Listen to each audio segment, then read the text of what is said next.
Shalom saudara-saudari yang dikasihi Tuhan Yesus Kristus, selamat pagi.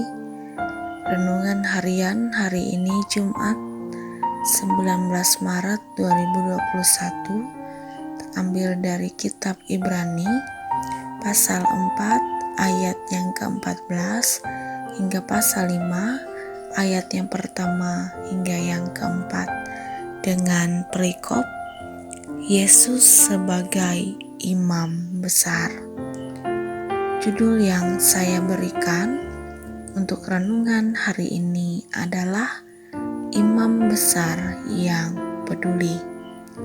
Saya akan membaca firman Tuhan untuk kita dalam ayatnya yang ke-15 hingga yang ke-16.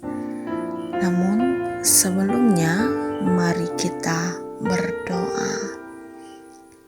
Bapa, kami rindu untuk selalu bersyukur atas hari baru yang telah Engkau berikan pada kami. Terlebih atas kesempatan mengawali hari ini dengan merenungkan firman-Mu. Tolong mampukanlah setiap kami untuk memahami maksud dari firman-Mu dan melakukannya. Terima kasih Bapa. Amin.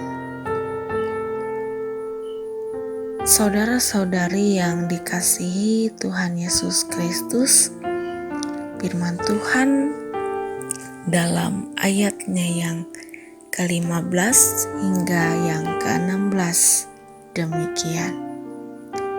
Sebab imam besar yang kita punya bukanlah imam besar yang tidak dapat turut merasakan kelemahan-kelemahan kita. Sebaliknya, sama dengan kita, ia telah dicobai, hanya tidak berbuat dosa. Sebab itu, marilah kita dengan penuh keberanian menghampiri tahta kasih karunia, supaya kita menerima rahmat dan menemukan kasih karunia untuk mendapat pertolongan kita pada waktunya.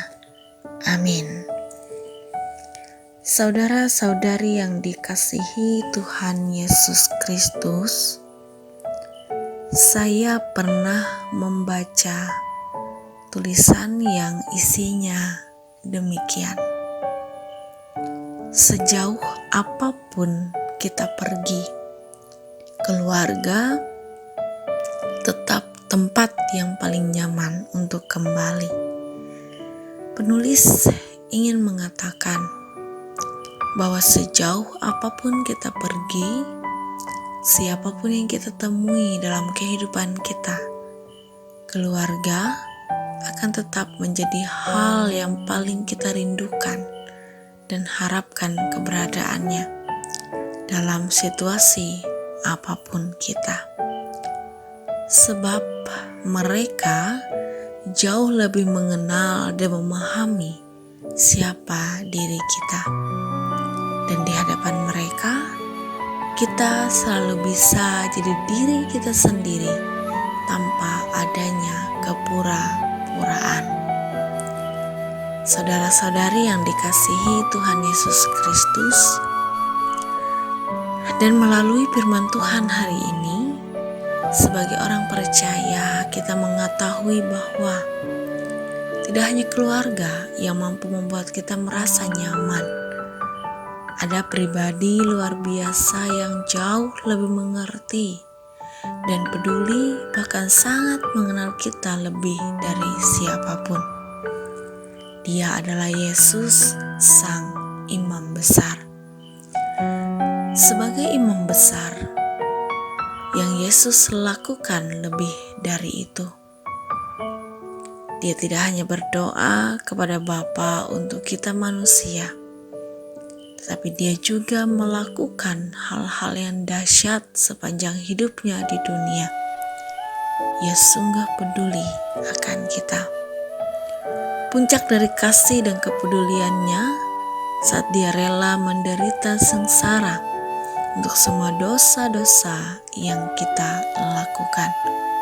Yesus Kristus sebagai imam menjadi perantara pemulihan dalam hubungan Allah Bapa dengan manusia yang rusak karena dosa. Saudara-saudari yang dikasihi dan diberkati oleh Tuhan kita Yesus Kristus, belum cukup itu semua. Dia masih memberikan Roh Kudus yang bertugas untuk semua hal yang manusia perlukan. Di antaranya, mendampingi, memberikan kekuatan, menghibur untuk manusia dalam kelemahannya yang masih berjuang di dunia ini. Kasih dan kepeduliannya sangat besar dalam hidup kita, kiranya membuat kita setia untuk selalu menghampiri tahtanya melalui doa-doa kita. Di hadapannya yang sangat mengenal kita lebih dari apapun, yang juga sangat memahami kelemahan-kelemahan kita. Jangan ada kepura-puraan. Datang padanya dengan sejujur-jujurnya diri kita, agar kita diperbaharui dan dibentuk sesuai dengan kehendaknya, sehingga kita menjadi layak untuk kasih karunia luar biasa lainnya yang akan Dia percayakan. Saudara-saudari yang dikasihi oleh Tuhan Yesus Kristus, oleh karena itu, sesibuk apapun kita dengan hal-hal duniawi ini, jangan sampai lupa untuk datang pada Yesus Kristus, Sang Imam Besar yang senantiasa setia menunggu kita untuk berbicara kepadanya dalam doa. Tangan kasih-Nya selalu terbuka untuk menyambut kita. Percayalah, dalam dekapan kasih dan kepeduliannya akan selalu ada damai sejahtera luar biasa yang tidak terbatas yang kita rasakan. Percayalah kembali, Yesus Kristus sungguh imam besar yang sangat peduli akan setiap kehidupan orang percaya yang berserah dan mengandalkan Dia. Amin. Saudara-saudari yang dikasihi Tuhan Yesus Kristus, mari kita berdoa. Tuhan Yesus, terima kasih atas kesetiaan-Mu dalam kehidupan kami hingga saat ini. Terlebih kesempatan bagi kami untuk merenungkan firman-Mu saat ini. Mampukan kami agar juga senantiasa setia datang kepadamu, percaya dan mengandalkan Engkau di sepanjang hari-hari hidup kami dalam segala keadaan yang terjadi.